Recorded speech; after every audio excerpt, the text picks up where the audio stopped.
team played yesterday. Let's see. I already set it up. I'll set up all the picks and bans so that we can just go through them relatively quickly. And see what there is to learn and what better options might have been. That's not what I want. Nope. So the first game, my team was we started blue side, and my team started red side. So might as well just change this up to team black. Do it for the other games as well. Team black and blue side again. Team black. So as talk about the bans first, and then go on to the picks. Of course, wait, I have to open my pen as well. Please, thank you. So first ban were Necton and Camille. They were more focused around scouting out the OP.GG of the enemy. We knew that their jungler is a Grandmaster, almost 400 OP Rengar, one trick. So taking away the Rengar is, in my opinion, and always a good choice. Their top laner is a Jace/Camille main, but we thought I talked about it with our top laner, and I thought, and we had a counter pick for it, and of course, Camille is a very strong hyperscaling late game top laner. So a way to counter a Camille would be to take Fiora, which we banned out, or to take a Vayne, stuff like that. But her split pushing potential is just incredibly high. It's not something that we particularly wanted to deal with. And then last ban on blue side was the Senna. Just by reviewing their OP.GGs and thinking about what they wanted to do, it seemed like they wanted to play a very heavy mono red engage style composition, and then having a Senna just enables that even more, because the engage style compositions normally tend to get outskilled by the control mages and by, for example, tanks in the top lane, not even Malphite, also the Ornn. So then Senna would just enable what we thought their plan was going to be. And looking at the draft that they eventually picked on red side, I think that if we would have given Senna over to them, it would have been a lot harder game, just because she can sustain for the Jace if he decides to not split push and group up, and that would just give the Jace a lot more value in the later stages of the game.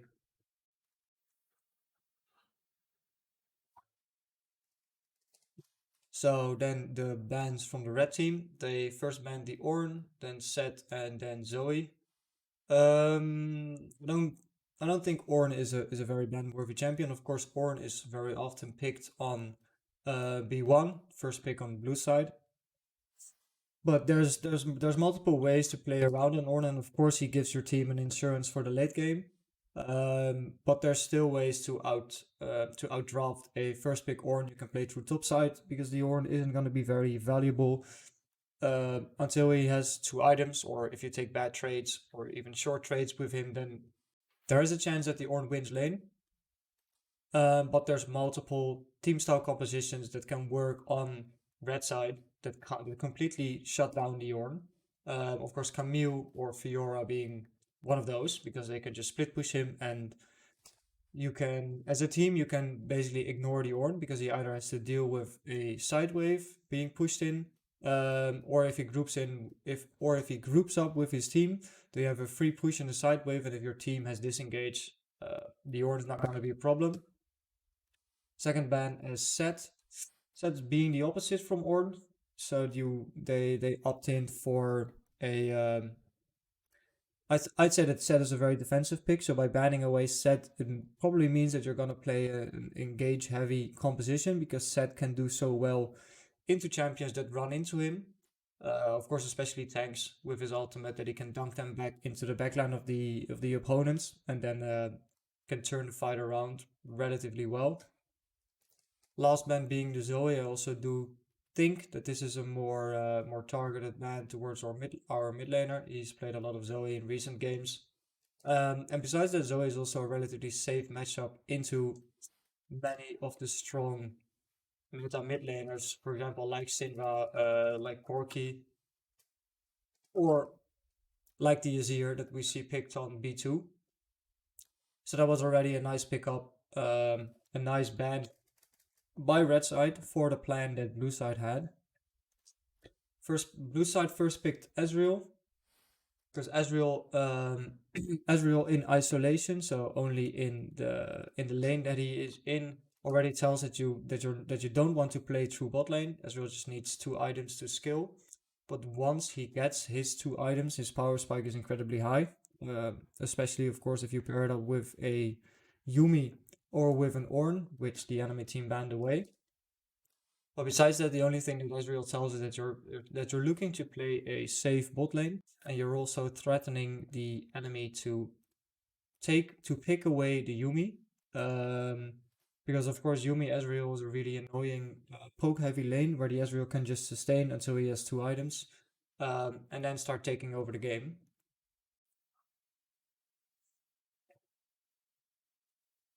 Then red team responded to the first pick Ezreal with a Varus Thresh combo. Of course, talking about the Thresh is just a very well-rounded support. Let's put it that way. He has the potential to engage less so on an Ezreal with his mobility, but there's still plenty of options for the Thresh to hook any of the other champions that might come in on B2 to B5. And besides that, his Lantern just provides a safety for the Varus that the Ezreal has already built in. But without the safety, the Varus is very vulnerable, and depending on if you go attack speed or lethality, so poke, this Lantern will be very valuable, very valuable tool for the red side team to have. And also, I think depending on whether the Varus goes either poke or attack speed, let's just so poke and attack speed. I do think that, especially with poke, at 2 items that the Ezreal has already outskilled him. Ezreal can of course also opt into the Iceborne Gauntlet, which will make the lethality build from Varus almost obsolete, just because of the amount of armor that an Ezreal is potentially able to build. But if the Varus opts into an attack speed heavy build, it also takes a lot of scaling from the Varus itself, so there's less lane priority for the Varus Thresh to do something in lane. And then that would also mean that if Varus goes attack speed, then blue side can opt into not picking a tank and picking more burst damage to make the attack speed build from the Varus semi-useless, making it so that he would have wanted to go lethality. And of course, if he opts into lethality, then you can pick tanks. Oh, well, it's not only one tank. You can pick tanks and almost negate the damage that he can do. Then blue side responded with the Azir, B2 Azir and B3 Morgana. B2 Azir is a slightly risky pick, of course, with his counters still being up. Like a LeBlanc can shut him down early. You could even, like, if you want to go extremely early game, you can pick a Renekton.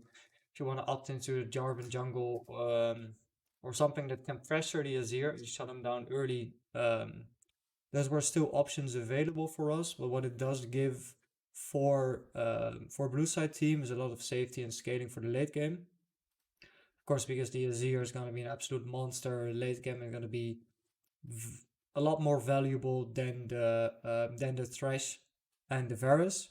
Just because he outranges the Thresh hook and the Varus goes lethality, yes, he can match the range of Azir, but a 6-item Azir is always going to be outdamaging the Varus in a sustained fight. And I don't think the Varus has that a lethality Varus has the burst to burst down an Azir. So in that way, it's a nice reaction to the Thresh and the Azir to have an extra scaling option into the Varus. And Morgana, of course, not the standard Yumi that you see with Ezreal, but an even better safety pick for the Ezreal to keep him safe from if a trash hook maybe lands, also a safety um, for the Azir. Also gives blue side bot lane a little bit more pressure in laning phase, just because they're playing double range versus range and melee champion. And also, of course, the Morgana W can help the Ezreal to push in the wave to get a little bit more priority, or less negate the threat of being able to get dove. Then red side responded with an R3 Xerath pick.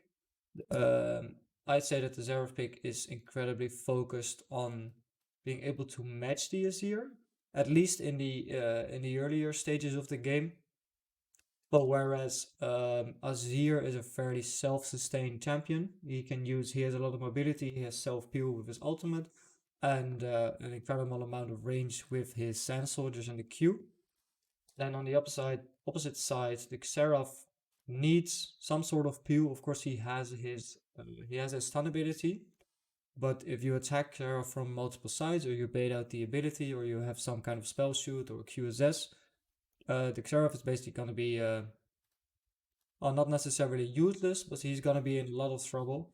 And of course, they do have the Thresh to keep the Xerath safe, but that's also the Thresh Lantern is also, of course, meant for the Varus in their lane matchup. So at later stages of the game, when there's team fights, skirmishes, or when they're fighting for objective control, it's a lot on red side team to communicate who has flash up, who is in danger of being hit by a Morgana Q or an Ezreal Q who dashes in, or even an Azir engage. And then red team would have to communicate very well with the Thresh who he's gonna give the lantern to, if he's gonna either give it to Xerath or to the Varus.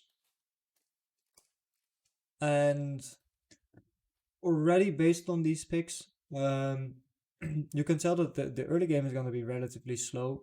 Of course, with the Azir being a hyperscaling mid laner, Xerath also has a lot of scaling, a lot of range. Xerath does have more ways to impact the map earlier on, just because his ultimate range is so incredibly high.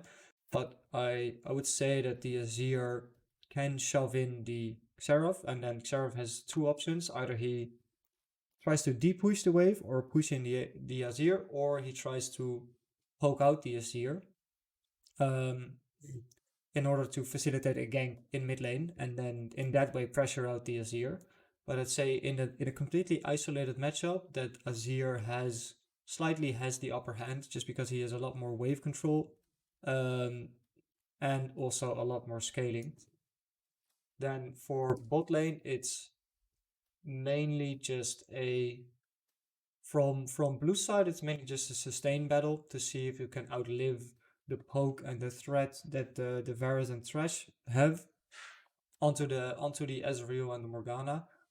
But the Ezreal and Morgana have a lot more safety, and possibly even also a better ganking setup for the jungler to come, just because they have so much safety. Of course, with the Morgana Black Shield and with the Ezreal dash, that there should not be a reliable way for the Varus and the Thresh to get a good engage on them.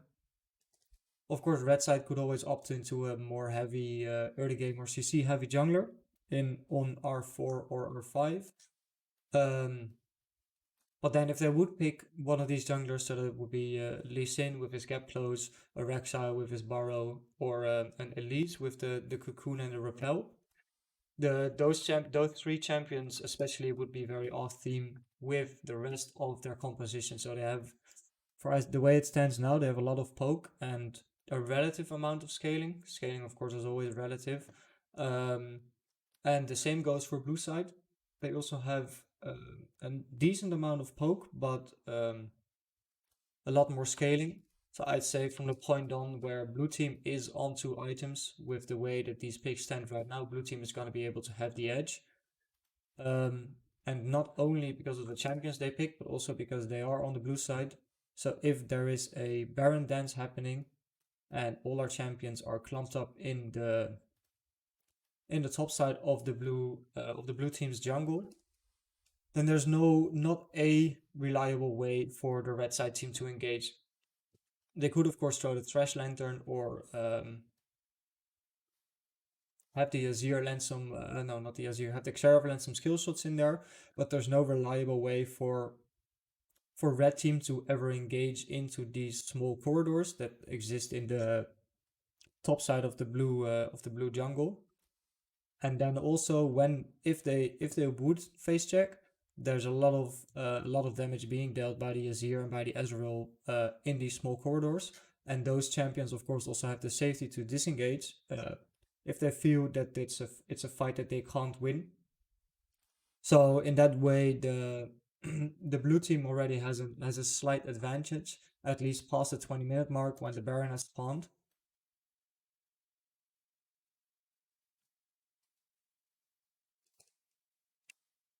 Then after, then red side picked the R4 Jace.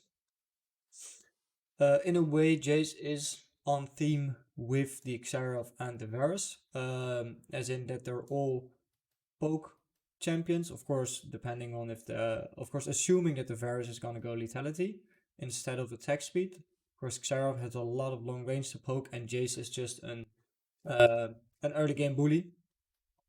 But even in the late game, if you don't have a heavy front line or a reliable engage, the Jace can still poke you out and then jump in to finish you off. So blue team responded with the Malphite. Of course, Ornn was banned array already on red ban 1. But Malphite might even be a slightly better option into Jace just because he has the incredible amount of armor from his passive. And then the only way that red team can snowball is if they get the Jace ahead into the Malphite and get the Jace out of lane and roaming. So they would have to take tier 1 turret. Jace can safely push in the wave, roam mid lane, roam bot lane, and take objectives. Otherwise, the Jace is just going to be heavily outskilled. And on the other hand as well, Jace is just another champion that doesn't have the mobility to dodge out on the engage that an Azir might have, that Morgana might have, and especially that a Malphite has. So now on the red side team, you have 3 different champions, the Varus, the Xerath, and the Jace, that are reliable on their position in team fights or on the Thresh Lantern in order to survive the engage that Malphite's gonna bring to the blue side team. So in that way, the pressure is on the red team to make early things happen, to get ahead and to snowball their lead, take control of all the objectives. They do sort of have a good siege composition with of course the Varus, Xerath, and Jace range, but with Ezreal, Morgana, and Azir, there's enough safety on the blue side and enough wave clear to deep push the waves. And of course, the Malphite can face tank an incredible amount of damage, especially coming out of the Varus and the Jace. The B5 pick for blue side was the Wukong. So Wukong being more on theme with the Malphite, and also as a not as a completely sinner jungle like Lee Sin, Elise, or Rek'Sai, but at least still very strong at level 6. Also a very proper scaling champion. It doesn't fall off quite as heavy. It does give does also give the blue team a slight timer for the Wukong to be able to farm up or either get ahead, because the Wukong from behind, of course, is not something what you want to do. But Wukong has the option to just play through top lane or play through bot lane. Then if Wukong opts to go to bot or even mid lane, the Malphite can always play low economy, lose a lot of minion waves and lose pressure top lane, just because he is still going to be useful in the team fight. And red team responded on R5 with the Trundle. Trundle being mostly, um, as far as I can think, a counter pick or an answer to the Malphite. Malphite, of course, being very, well, incredibly tanky, especially if he's going to build a lot of armor for the early stages of the game, where the Varus and the Jace are going to be the most relevant champions on the enemy team. And then the Trundle ult can just negate all of that tankiness and become a tank himself. The only downside that it has, of course, is that the Malphite only has one job to do in the team fights, and even from the mid game on. That is, if he ults, he needs to hit either the Varus or the Xerath, or maybe even the Jace, depending on how ahead Jace is in comparison to the rest of the blue side team. And once Malphite has pressed his ultimate button, that's the moment that Trundle is going to be in range and is going to be enabled to ult the Malphite and steal away his stats. The only thing this means is that the red side team can more quickly kill the Malphite, but his job has already been done. He's already provided his team with the engage that they need. And even if the Trundle gets a lot of tanky stats, he can still be CC'd down by the Morgana, he can still be shredded by the Azir and by the Ezreal. And the Malphite plus Wukong ult just completely shuts down all of the backline champions that red side team has.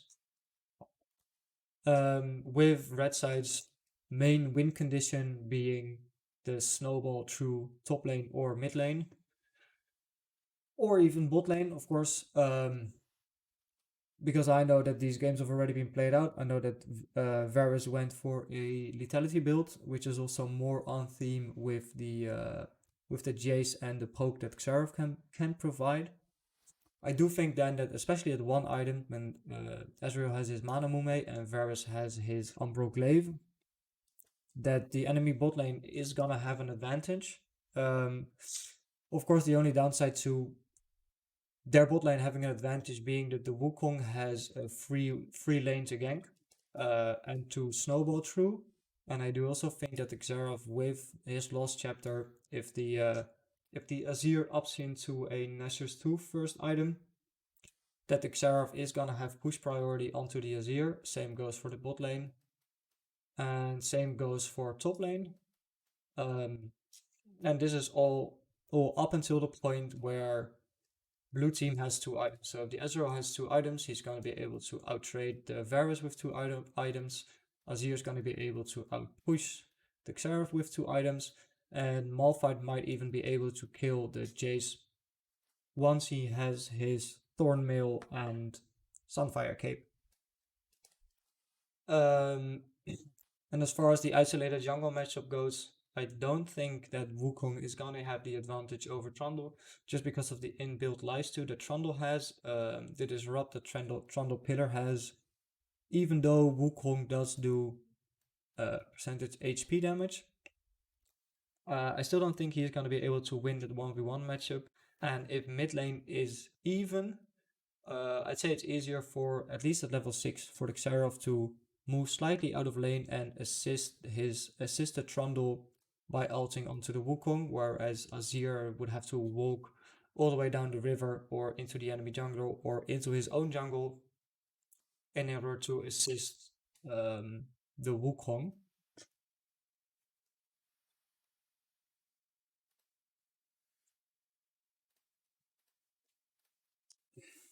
Now onto game number 2. Of course, this is where the sides swapped. So now this game it is on blue team to make the first move with B1, and of course then with that try to be as subtle as possible, just like the B1 Ezreal pick, not telling a whole lot about what you want to do in the game. Same goes for of course if the sides have swapped, the B1 pick is something that can tell a lot about what you want to do in the game and how you want to play out the game. But if you first pick an AD carry, unless you pick like Ezreal being a slightly bad example for us, because Ezreal does tell that you want to skill up to 2 items. So maybe unless you pick Ezreal, or if you pick Kalista, that's just not gonna mean a whole lot. It doesn't tell a lot about the game plan that you wanna have. just because of the nature of AD carries and them wanting to scale up, get the items, and get useful. So that's also the same case for the. Oh, no, I have to talk about bans first. My bad. Um, red team, no, blue team. So that's where that was red team first game. They opted into the Jarvan set and Ornn ban, same as what they did in the first game. The only thing is they swapped out the Zoe with the Jarvan to have Jarvan on, well, even first ban and the Zoe in the second ban phase.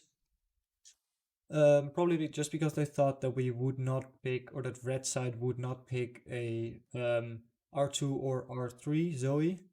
So that R3 Zoe might still be a possibility, just because you can ban out LeBlanc, you can ban out Diana and some of the other counters that Zoe might have in laning phase or in team fights. And then the last ban from blue side, the Azir, that we saw on B2 pick in the first game. That's also showing a lot of respect. From the red side team, there was also the Jace ban that we saw in game 1 come in on R4. Still the Rengar ban, just because their jungler, the blue side jungler is a Rengar main. And still the Senna, because I thought that the Senna would still enable their team to do what they want to do. So engage, have a lot of backline safety, and out sustain the damage that your opponents have. And it also, of course, goes for the first game, because blue side has a lot of sustain damage, red side has a lot of poke damage. If with the poke you can't get blue side low enough, or you can't kill him, then then blue side is gonna win out on the trade, just because over time they have more damage than the red team. Same goes for what could have happened the second game, and then of course if you have a poke composition versus sustained damage, the Senna gives your poke a lot more potency, and also a nice global ultimate in order to either save teammates or finish off a kill. Ban red side ban 4 and 5, the Camille and the Fiora. So that's again targeted to the enemy top laner, who was a Jace, Camille, the champions that he most played. And then the Fiora being in on theme with the Camille as hyperscaling, split pushing top laners that are just very annoying to deal with if you don't have a hard engaged composition. And with red side being on the red top side of the map, past the 20-minute mark, if you want to go for the Baron, there's most of the time always going to be a blue side carry nearby, because they're going to be, let's say, in this triangle, the triangle so that LS mentions a lot. So the Orianna is going to be here, maybe Aphelios is going to be mid lanes together with Taric, and then you have the Camille or Fiora split pushing in the bot lane. Then for red team, without any scouting abilities or blue trinkets, there's no reliable way for them to enter the topside jungle, get vision, and safely contest, or even just burst down the Baron. Just because of the proximity that blue side carries have to the Baron, and the easy entryway that they have to the objective.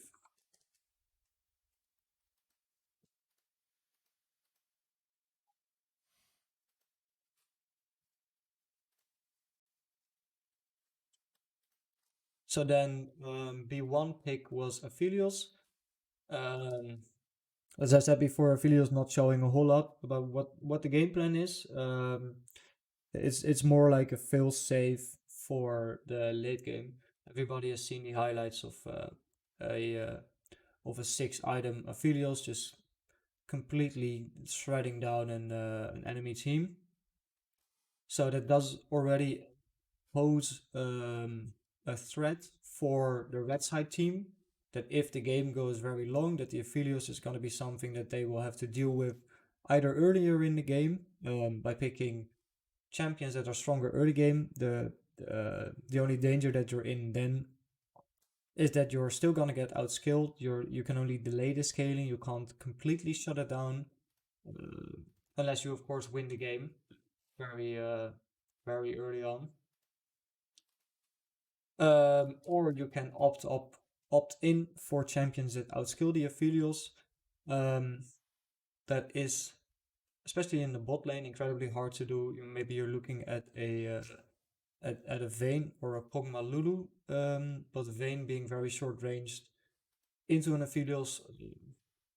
I don't know about it. I don't think that's a fail-safe way to outskill the Aphelios, so that would be better for red side to draft something that plays around the Aphelios or that can play into the Aphelios, meaning that he has no way to do the damage that he wants to do and to get the safety that he wants to have, and in that way winning the team fights. So in the regard of engaging a lot, red side team from Team Black opted into the Nautilus first pick together with Varus. Of course, as I know that what they've played, it was going to be a Lethality Varus, so poking style. And pairing that up with a Nautilus just gives a lot of pressure in the early laning phase and a lot of pressure in the team fights before the Aphelios has reached his 6 item mark. It does on red side team, same as game 1, put a timer on them. Just because you always have to take into account what the Aphelios, how scary the Aphelios is gonna be once he reaches the late game. But in an isolated matchup, unless blue side pairs up the Aphelios with an incredibly safe support, then red side is always going to be able to have the advantage. And also, by the way that the map is structured, it's for red side a lot easier to contest the dragons. So, including the bot lane priority and their proximity to the entrance of the Drake pit, it should mean that the early game and a lot of early objectives should go the way of the red team. Blue team then responded with a Kha'Zix and Taric pick. I don't even know what I'm thinking about Kha'Zix as a solo isolated matchup champion. Of course there's value because he has the increased damage if he's versus targets in isolation. But League of Legends, of course, being a team game and people being aware of the increased damage that a Kha'Zix does versus isolated champions, just means that he's going to be a lot less valuable than, let's say, a Rengar, who can still do the damage that he wants to do. But of course, a Rengar was banned away. And with the amount of CC that a Nautilus and a Varus have, there's no reliable way for the Kha'Zix to enter a fight. The only way that he would be able to do that successfully is if the rest of the blue side team has already won the trade, won the skirmish, won the fight versus the red side team, and then Kha'Zix jumps in to finish off the kills. And the B3 Taric pick is one of the good options to pick into a Nautilus, and it's a nice way to keep the Aphelios safe. It also does pair up slightly well with the Kha'Zix, just because if you put your W on the Kha'Zix and you put out the stun, Kha'Zix uses his ultimate, and he can dash in, stun people without them even noticing. But that requires coordination from the blue side team, and with a Kha'Zix being on the map, that already says that red side team needs to have a proper line of vision in order to keep track of where the Kha'Zix is. The Taric is in isolated matchup. Wouldn't say an extremely hard counter because you're still waiting for the enemy team to engage. But if the Nautilus hooks into the Taric, he can of course easily stun the Nautilus, and they can opt into either burst down Nautilus or turn the fight onto Varus because the Nautilus has been taken out of the equation. But in the isolated 2v2 matchup, the at least, especially, well, not at least, the early advantage definitely goes to the red side bot lane. And then they R3 picked Graves. I'd say Graves is a pretty solid answer into Kha'Zix, just because the way that you have to play the champion, the Kha'Zix, is that you have to jump in order to, well, be of any relevance to your team. And Graves just has, with the smoke screen, an amazing ability to deny the initial engage that Kha'Zix can offer to his team. Or well, not even an engage because he doesn't have any hard CC, but his jumping in and trying to assassinate somebody. And Graves also heavily outskills the Kha'Zix. And Graves has a lot more use in late game team fights and in objective control. Then on R4, red side picks the Aatrox. Aatrox, of course, being on theme with the Nautilus, Varus, and Graves, as they're all short-ranged engaged champions. Varus and Graves can, of course, be played defensively if you take phase rush on Graves. And the Varus ult that can stop a heavy engage from the enemy team, but the enemy team has already showed that they want to play a more safe disengage comp with the Aphelios and the Taric. But keeping on track with what red team is trying to do, the Aatrox is a nice pickup. Also because there's a lot of short range champions in the first 3 picks of the blue side, and that together with the CC that Varus and Nautilus provide is a nice setup for the Aatrox.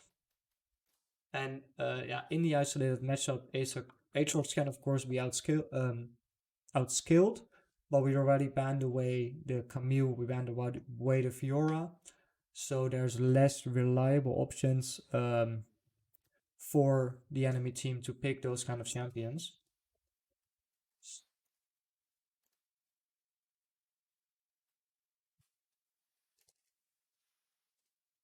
Then blue side responded with the B4 Renekton and B5 Orianna. Well, Renekton is a weird pick just because he is a very early game focused aggressive champion that, same as with Aatrox, has to walk into the enemy to be able to deal his damage just because he's melee.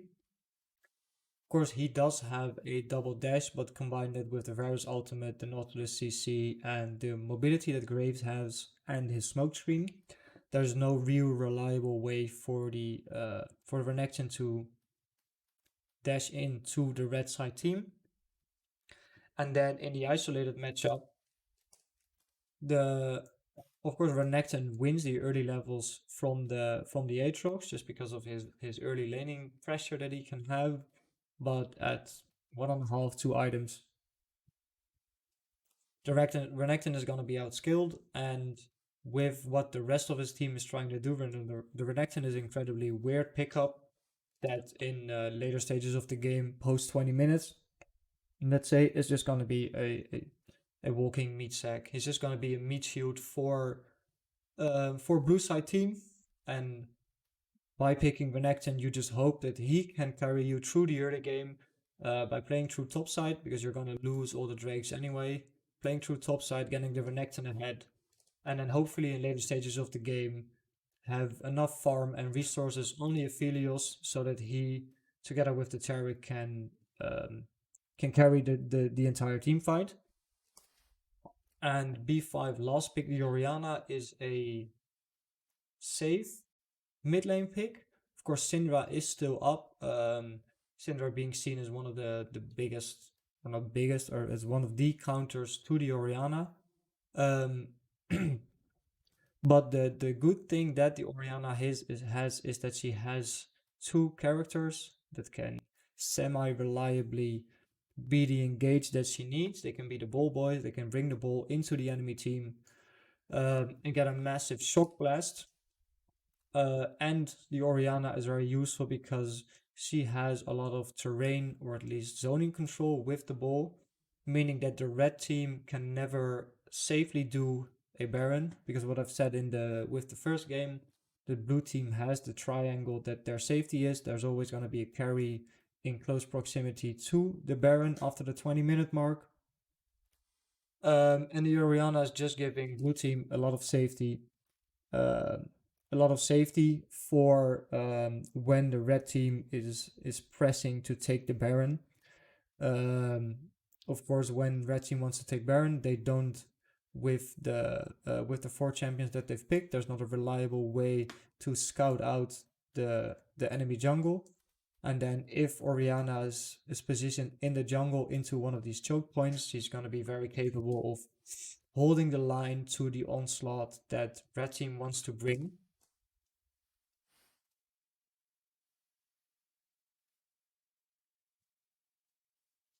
And as a last pick for red side on R5, instead of picking up the Syndra as an as a lane counter to the Oriana, red side opts into the Vladimir, mostly to have a champion that can match or even outmatch the Aphelios in the late game. Of course, Aphelios does have the Charic ultimate to make them invincible. But it gives a more safe off into the late game for the red side team. And it's also a way to negate the pressure that an Oriana can have in later stages of the game. So if Oriana at 3-4 items decides to be in a side lane, trying to push that out or create pressure for her team to take objectives or to make plays across the map. At later stages, the well, the Vladimir is going to be able to match her pretty well and even out push her. And depending on how late the game is going to go, the Vladimir is just going to be an unstoppable monster inside lanes where Team Blue doesn't have a reliable option to match the Vladimir. And talking about overall game states, of course, I've said that the Aphelios and the Vladimir are both the late game carries. Then you have the Renekton as the early game for Team Blue, but that's matched by a stronger and slightly more scaling early game on Team Black. Mid game, you're going to have the Oriana for blue side, but mid game, we're still going to have the Nautilus Varus and also well, you could even include Graves in it, the Graves and the Aatrox. And for late game, blue team only has the Charic and the Aphelios, while we have Graves and Vladimir. So in regards to that, for red side team, there's a lot more opportunities and a lot more ways to finish out the game and lanes to play through, just because their early game champions are going to be a lot more useful in later stages of the game. And yeah, you do still have Varus late game, but we know that Varus is going to be lethality. And if you have a lethality Varus versus an Aphelios, I'd say that Aphelios is a slightly better late game champion than the lethality Varus. Did the Varus go attack speed? Maybe I'm just retarded. Let's see. Oh, I don't have a screenshot from post game. I thought you went poke. Yeah, I am.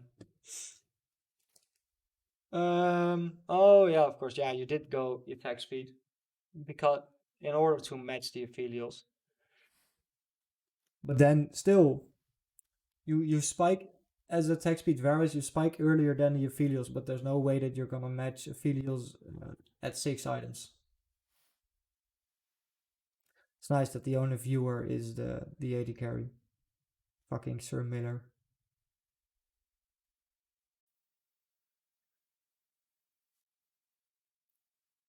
Just different jobs in it. Yeah, of course, attack speed and. Or you mean Varus and Aphelios? Well, if you go attack speed on Varus, they have the same job. They're both there to do a lot of damage in the late game, but I would say that also because the Varus is gonna go Blade the Rune King Raid Blade, he's gonna be building on hit and crit skills better into the late game, and blue side doesn't have a massive tank for the Varus to shred through. So in both ways, having a crit scaling AD carry is better.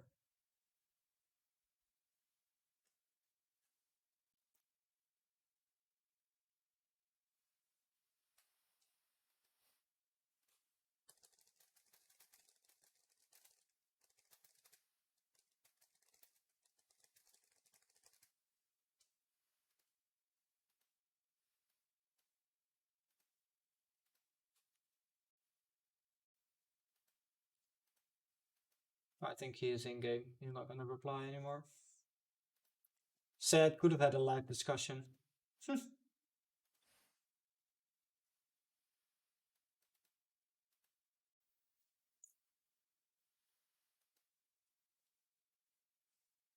But I don't think that he's going to reply anymore. So we're just going to move on to the last game.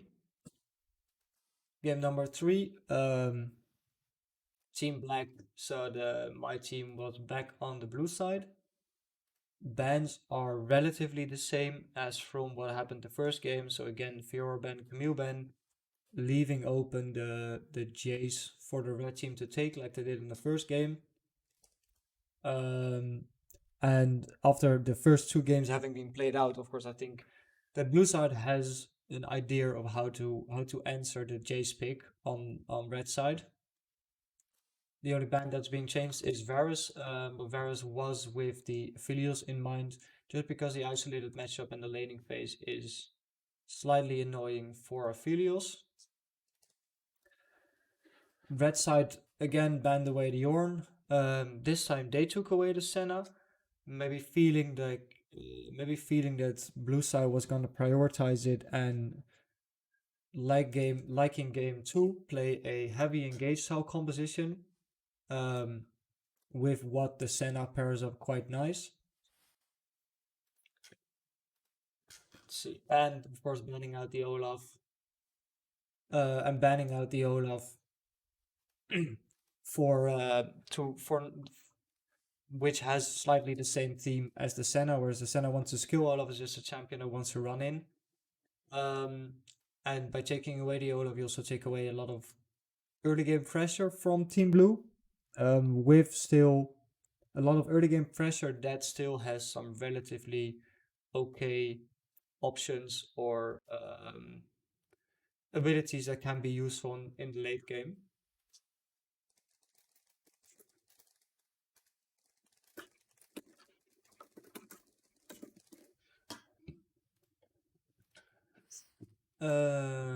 Yeah.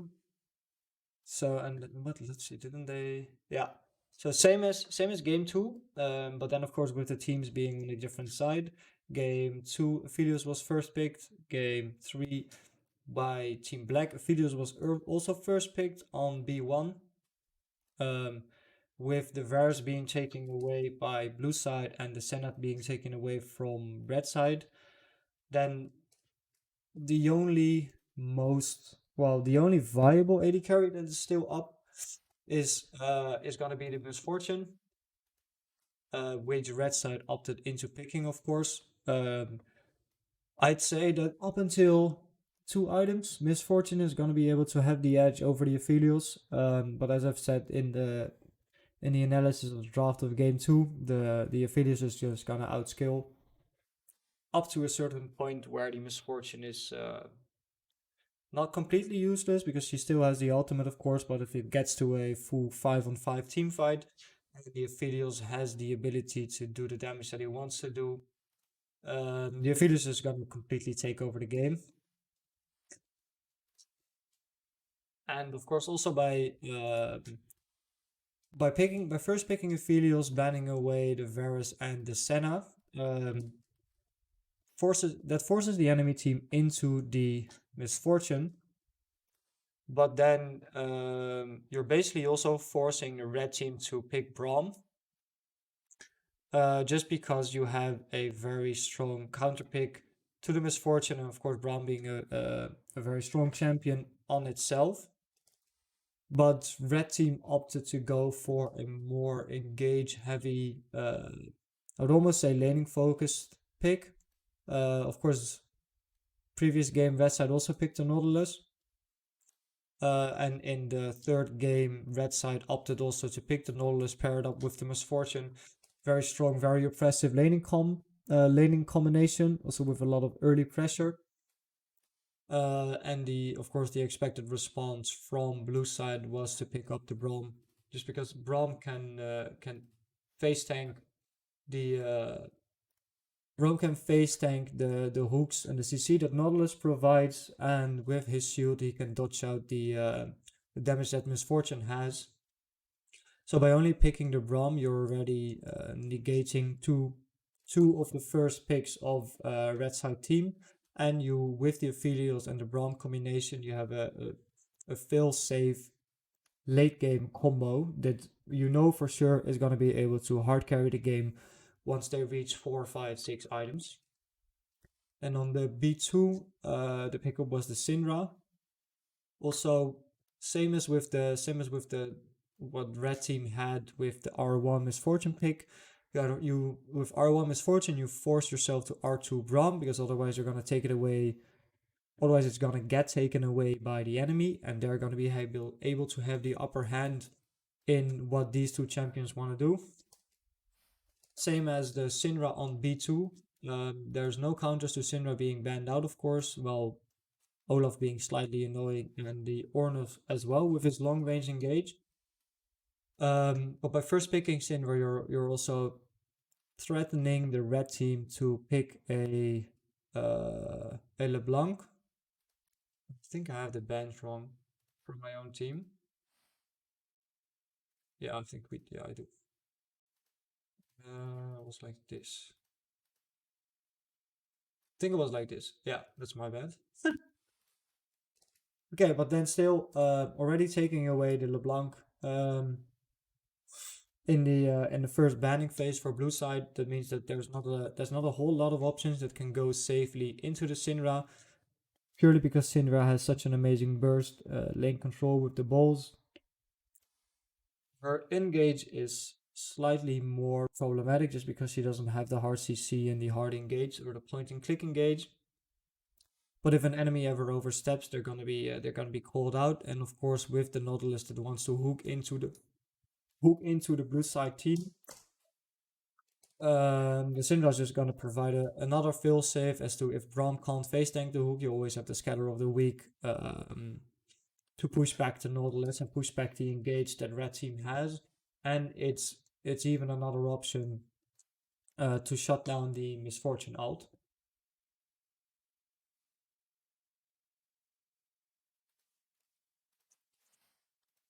Then red team responded with the Zoe pick. So Zoe is one of the few, or the maybe the safest option in laning phase. Just because with her ult she can dodge the Scatter of the Weak from Syndra. And Zoe provides a way of doing damage without being full on face first into the Syndra, because of course there's a big chance that the Syndra is gonna win that, especially after level 6. And Zoe, of course, also providing a lot of poke, hoping to poke down the Aphelios in the late game, forcing him to go back, or forcing the blue side team to heavily engage on the red side team, where they're then going to be able to clean up with the Misfortune ultimate. But those are all possibilities. Let's say that in the isolated matchup, especially before level 6, Syndra is going to be able to have the advantage. It's also slightly dependent, of course, on which summoner spells or active items the Zoe picks up at level 3. But besides that, the Syndra should have the early advantage. Red side bot lane are going to be able to have the early advantage, but the pressure is on them to make the plays in the early game and to snowball and to shut down the Aphelios and the Braum, just because the Aphelios and Braum are going to be unmatched in the late game. Then with talking about being unmatched in the late game, instead of red team opted to go for the R4 Renekton pick, instead of picking another late game champion, or a heavy point and click CC onto the Aphelios. So same situation as what red side had, or no, the red team had as in the previous game. See here they also picked Renekton on B4, and then the third game they picked Renekton on R4. So the Renekton is also it's a second point of pressure for the red team, so they can pressure down the top side with the Renekton, and they can pressure down the bot side with the Misfortune and the Nautilus. But at later stages of the game, the Renekton is again gonna be a useless meat shield that doesn't really amount to much.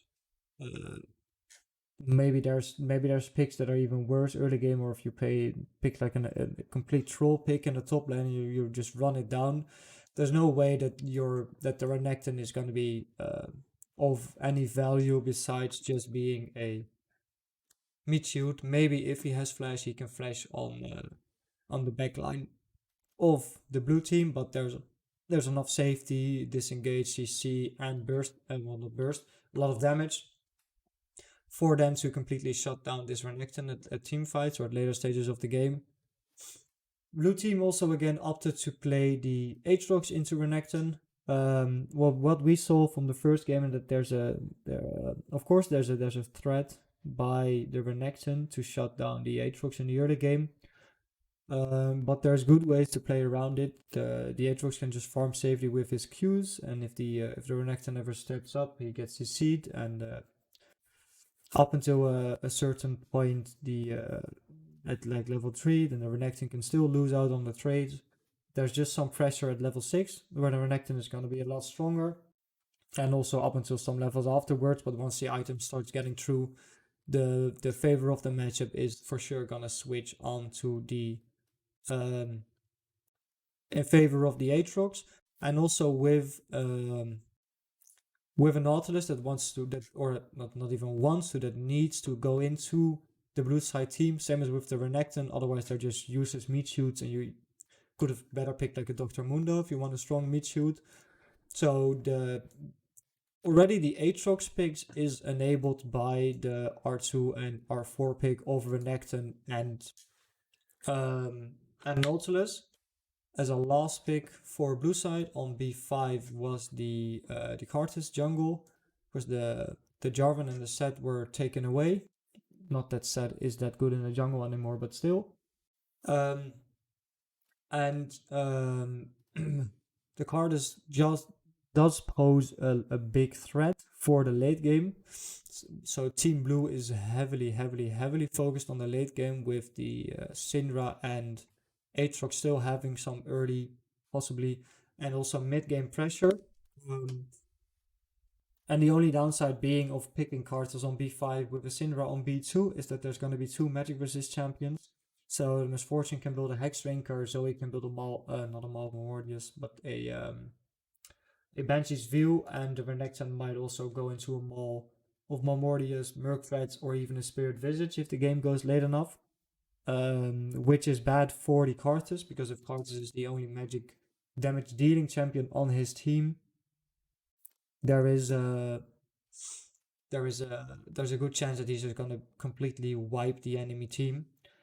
So the pressure with the late game that blue side has drafted is again on red side, with their top laner being outskilled, with their bot lane being outskilled and just completely crippled by the Braum and Aatrox pick. The only champion that is slightly useful is going to be the Zoe, but then the entire game falls on Zoe, and unless of course you get to 6 items, the Zoe is not going to be able to one shot, and then still you have 2 champions that can face tank, at least one extremely long range pedal star, and the Karthus is even still going to be useful when he's dead. So one of the only option probably realistically that red team has is to pick an early game jungler on R5 and just completely shut down the blue side team in the early game by snowballing to bot lane and top lane. They did not opt for that. They instead opted for the Evelynn pick. We've seen in game 2 that they picked the Kha'Zix, And what I've said before with the Rengar bans in game 1 and in game 2, that their red side enemy jungle is a Rengar one trick, a Grandmaster around, I thought, 400 LP. So he possibly thought that he was going to be able to hard carry the game and completely shut down the Aphelios, Karthus, and Syndra in later stages of the game. Eve does have a much earlier power spike than what the Karthus has, and of course in the isolated matchup, the Eve should always be able to kill the Karthus. The Karthus can just power farm, hope his lanes play the game safe enough that once they reach a certain point in the game, let's say once you go past the 20, 22, 25 minute mark, it's just going to be a guaranteed win for blue side team. Just because if any of these champions get too close, so then the Nautilus goes in, the Renekton goes in, or the Evelynn goes in, they're going to be completely shut down by Aphelios, depending on what guns he has. Going to get bursted down by the Syndra, and CC'd by Scatter of the Week. They're going to be stunned by Braum. Braum's shield is going to be able to block the Pedal Stars and the ultimate from Misfortune. Aatrox is enabled by having 3 champions that want to run into him, and then you're, as an even bigger failsafe for the late game, you're going to have a Karthus that's just going to be farming up, and then once he sees low targets, he's just going to ult them and win the fight for his team.